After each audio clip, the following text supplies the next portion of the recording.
दोस्तों आज हम सुनेंगे बुधवार व्रत कथा। समतापुर नगर में मधुसूदन नाम का एक व्यक्ति रहता था। वो बहुत ही धनवान था। मधुसूदन का विवाह बलरामपुर नगर की सुंदर लड़की संगीता से हुआ था। एक बार मधुसूदन अपनी पत्नी संगीता को लेने बुधवार के दिन बलरामपुर गया। मधुसूदन ने अपनी पत्नी के माता पिता से कहा कि बेटी को विदा कर दो। माता पिता ने कहा, बेटा आज बुधवार है, बुधवार को किसी भी कार्य के लिए यात्रा नहीं करते। लेकिन मधुसूदन नहीं माना।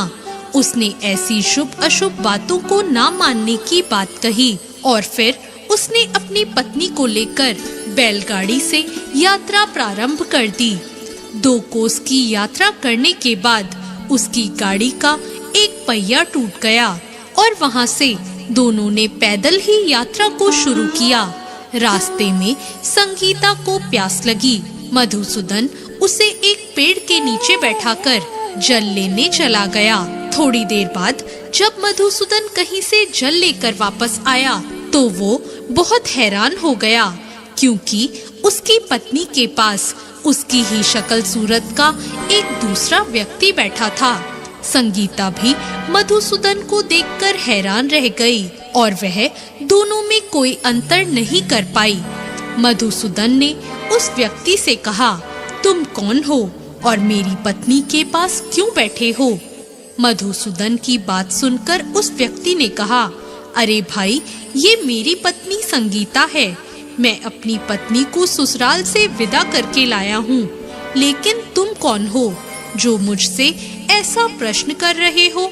मधुसूदन ने कहा, तुम जरूर कोई चोर या ठग हो। ये मेरी पत्नी संगीता है। मैं इसे पेड़ के नीचे बैठाकर पानी लेने गया था। इस पर उस व्यक्ति ने कहा, अरे भाई, तुम झूठ क्यों बोल रहे हो? संगीता को प्यास लगने पर जल लेने तो मैं गया था। मैंने तो जल लाकर अपनी पत्नी को पिला भी दिया। अब तुम चुपचाप यहाँ से चलते बनो, नहीं तो किसी सिपाही को बुलाकर तुम्हें पकड़वा दूंगा। दोनों एक दूसरे से लड़ने लगे। उन्हें लड़ता देखकर बहुत से लोग वहाँ इकट्ठे हो गए। नगर के कुछ सिपाही भी वहाँ आ गए। सिपाही उन दोनों को पकड़कर राजा के पास ले गए और उनकी सारी कहानी सुनकर राजा भी कोई निर्णय नहीं कर पाया। संगीता भी उन दोनों में से अपने वास्तविक पति को नहीं पहचान रही थी। राजा ने दोनों को कारागार में डाल देने के लिए कहा। राजा के फैसले पर असली मधुसूदन भयभीत हो उठा।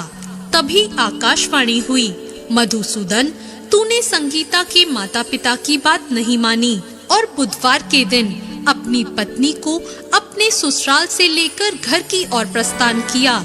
यह सब भगवान बुद्ध देव का प्रकोप है। मधुसूदन ने भगवान बुद्ध देव से प्रार्थना की कि हे भगवान, मुझे क्षमा कर दीजिए। मुझसे बहुत बड़ी गलती हुई है। भविष्य में मैं कभी ऐसा नहीं करूँगा। मधुसूदन के प्रार्थना करने से भगवान बुद्ध देव ने उसे क्षमा कर दिया और तभी दूसरा व्यक्ति राजा के सामने से गायब हो गया। राजा और दूसरे लोग इस चमत्कार को देखकर हैरान रह गए। भगवान बुद्ध देव की इस अनुकंपा से राजा ने मधुसूदन और उसकी पत्नी को सम्मान पूर्वक विदा किया। दोनों समतापुर की ओर चल दिए।